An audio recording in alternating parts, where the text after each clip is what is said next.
সাবেক নবাবগঞ্জ উপজেলার সম্মানিত উপজেলার চেয়ারম্যান জনাব নূরে আলম সিদ্দিকী ভাই। আসসালামু আলাইকুম। আলহামদুলিল্লাহ, আসসালাতু ওয়াসসালামু আলা রাসূলিল্লাহ। আজকে 11 দলীয় জোটের এই দাঁড়িপাল্লা মার্কার নির্বাচনী জনসভার সম্মানিত সভাপতি, সম্মানিত প্রধান অতিথি, সম্মানিত প্রধান বক্তা, অন্যান্য বিশেষ মেহমান কেন্দ্র, আমার সামনে উপবিষ্ট সংগ্রামী তরুণী জনতা, মা ও বোনেরা, সকলের খুশি আবারও আমার আন্তরিক সালাম, আসসালামু আলাইকুম ওয়া রাহমাতুল্লাহ।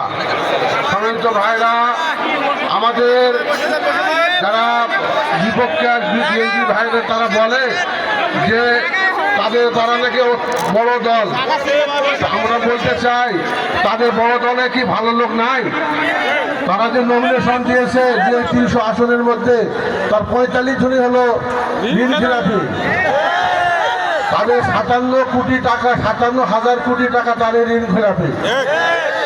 এবং তাদের মধ্যে 16 জন আছে দুর্নীতিগ্রস্ত, যারা বিভিন্ন মামলার সাজাপ্রাপ্ত। তার মধ্যে আমাদের এলাকারটাও আছে।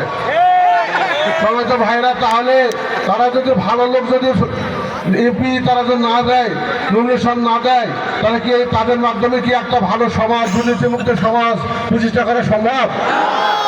তারা এই সমস্ত দুর্নীতিবাজগ্রস্ত ঋণ খেলাপি লোকদেরকে তারা এই নমিনেশন দিয়েছেন। আর একটা কথা আমি বলতে চাই, সমেত ভারী 1 বছর বেশি হলো আগে তারা একটা চিঠি নিয়ে আসে, ফটোকপি করে বিভিন্ন মসজিদে দেওয়া হয়েছে যে কোনো মসজিদে 5 লাখ, কোনো মসজিদে 3 লাখ করে টাকা দেওয়া হবে। মঞ্জুর হয়ে গেছে, টাকা 70 টাকা আসতেছে, হ্যাঁ, এস্টিমেট করে আপনারা জমা দেন।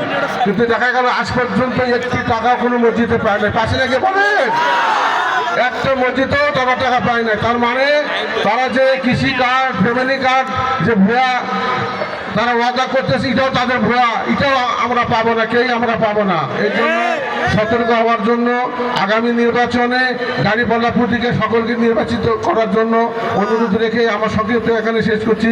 আসসালামু আলাইকুম ওয়া রাহমাতুল্লাহ।